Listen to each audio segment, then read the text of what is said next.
एक बार एक छोटी सी बच्ची हाथ में मिट्टी की गुल्लक लेकर के भागती हुई एक दवाइयों की दुकान पर गई। वो काफी देर तक वहां पर खड़ी रही, लेकिन दुकानदार का ध्यान उसकी तरफ नहीं गया क्योंकि और भी बहुत सारे लोग खड़े हुए थे। उसने दुकानदार को कई बार बुलाया, लेकिन वहां पर भीड़ इतनी थी कि दुकानदार का ध्यान उसकी तरफ गया ही नहीं। और फिर उस बच्ची को थोड़ा सा गुस्सा आया तो उसने अपनी मिट्टी की गुल्लक लेकर के वहीं काउंटर पर जोर से रख दी, जिसके बाद में जो दुकानदार था और जितने भी लोग खड़े थे वो सब उस बच्ची की तरफ देखने लग गए। और फिर उस दुकानदार ने उस बच्ची से पूछा, बेटे आपको क्या चाहिए? तो वो बड़े ही भोलेपन से बोली कि मुझे एक चमत्कार चाहिए। ये सुनकर के दुकानदार को कुछ समझ नहीं आया, ना ही वहां पर जो लोग थे उनको कुछ समझ में आया, और सब उसकी तरफ देखने लग गए। फिर दुकानदार ने बोला, बेटे चमत्कार तो यहाँ पर नहीं मिलता है। तो बच्ची को लगा कि वो उससे झूठ बोल रहा है, तो बच्ची ने कहा कि मेरी गुल्लक में बहुत पैसे हैं, आप बताओ आपको कितने पैसे चाहिए, लेकिन मैं आज यहां से चमत्कार लेकर के ही जाऊंगी।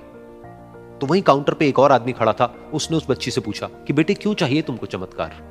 तब उस बच्ची ने अपनी कहानी बताई कि अभी कुछ दिन पहले मेरे भाई के सर में बहुत तेज दर्द हुआ, तो मेरे पापा मम्मी उसको हॉस्पिटल ले गए। उसके बाद कई दिन तक मेरा भाई घर नहीं आया। तो मैंने कई बार अपने पापा से पूछा, लेकिन उन्होंने मुझे कुछ नहीं बताया। उन्होंने बार बार यही कहा कि वो आ जाएगा, वो कल आ जाएगा, वो कल आ जाएगा, लेकिन वो आ ही नहीं रहा था।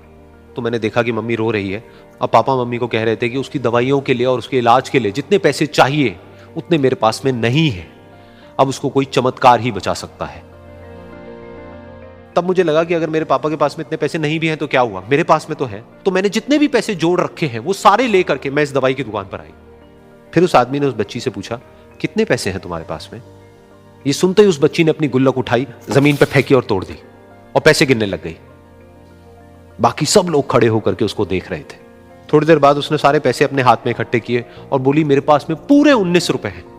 वो जो आदमी वहां पर खड़ा था वो थोड़ा सा मुस्कुराया और बोला कि अरे तुम्हारे पास में तो पूरे पैसे हैं, इतने का ही तो आता है चमत्कार। ये सुनकर के वो बच्ची बहुत खुश हो गई और बोली कि चलो मैं आपको अपने पापा से मिलवाती हूं। बाद में पता लगा कि वो आदमी कोई आम आदमी नहीं था, बल्कि एक बहुत बड़ा न्यूरोसर्जन था, और उसने सिर्फ 19 रुपए में उसके भाई की सर्जरी करी, और कुछ ही दिन बाद वो ठीक होकर के घर वापस आ गया। फिर कुछ दिन बाद वो बच्ची, उसका भाई, उसके पापा, उसकी मम्मी, चारों एक साथ बैठे हुए थे और बात कर रहे थे। तो उसकी मम्मी ने उसके पापा से पूछा कि अब तो बता दो ये चमत्कार आपने किया कैसे? तो उन्होंने अपनी बेटी की तरफ देखा और बोले, ये चमत्कार मैंने नहीं, इसने किया है।